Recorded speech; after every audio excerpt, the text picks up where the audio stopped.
ना शराब की कीमत बढ़ी, ना शराब की दुकानें बढ़ी, ना शराब पीने की उम्र घटी। और तो और नई शराब पॉलिसी से दिल्ली सरकार का मुनाफा 60% तक बढ़ा।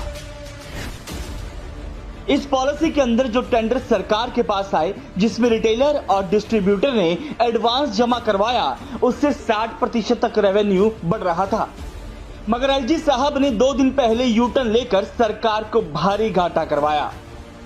कुल मिलाकर सभी बातों का निचोड़ यही है कि शराब की कीमत बढ़ाए बिना दिल्ली सरकार का इतना राजस्व बढ़ा, फिर घोटाला कैसे हुआ?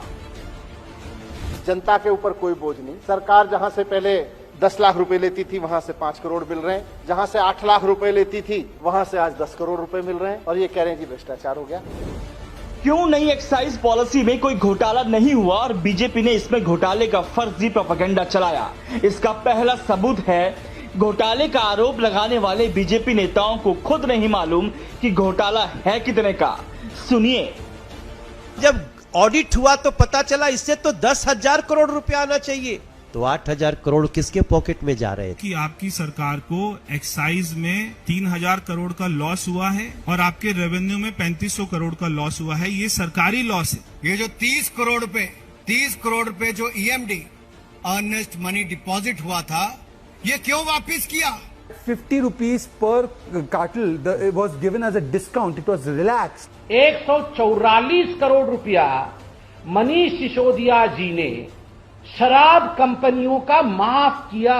पूरी दिल्ली में 20,000 करोड़ रुपए की शराब सालाना बिकती है।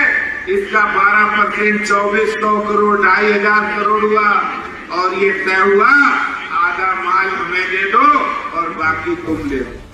बीजेपी की साजिश को हम एक बार फिर एक्सपोज करेंगे। उससे पहले ये भी जानना जरूरी है कि मनीष सिसोदिया के घर सीबीआई की रेड को 1 हफ्ते हो चुके हैं, लेकिन सीबीआई अब तक ये नहीं बता पाई है कि उसे रेड में मिला क्या।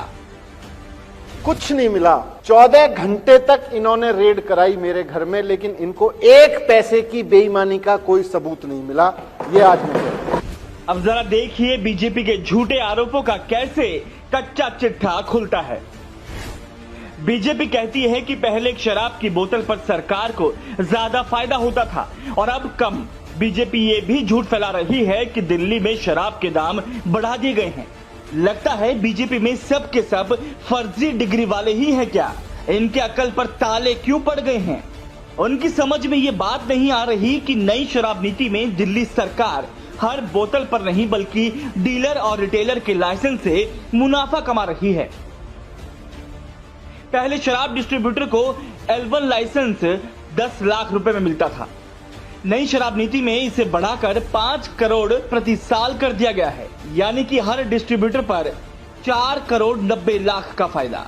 इसी तरह रिटेलर को पहले L7 लाइसेंस के लिए 8 लाख रुपए देने पड़ते थे, जिसे नई नीति में 11.18 करोड़ किया गया है, यानी हर साल हर रिटेलर पर 11.10 करोड़ का मुनाफा। पहले शराब की एक दुकान से 7.6 करोड़ की आय होती थी, जो नई नीति से बढ़कर 11.18 करोड़ हो गई, यानी हर साल प्रति शराब की दुकान पर सीधे 4.12 करोड़ का फायदा। कुल मिलाकर नई शराब नीति से 60% तक अधिक फायदा होगा। ये इतना आसान गणित है कि बच्चा भी समझ जाए, लेकिन बीजेपी नेताओं को ये समझ में नहीं आ रहा। असल में बीजेपी शराब घोटाले का झूठ फैलाकर केजरीवाल सरकार को बदनाम करना चाहती है। देश भर में अरविंद केजरीवाल की बढ़ती लोकप्रियता से पीएम मोदी और उनकी सेना घबरा गई है और इसीलिए केजरीवाल सरकार को गिराने के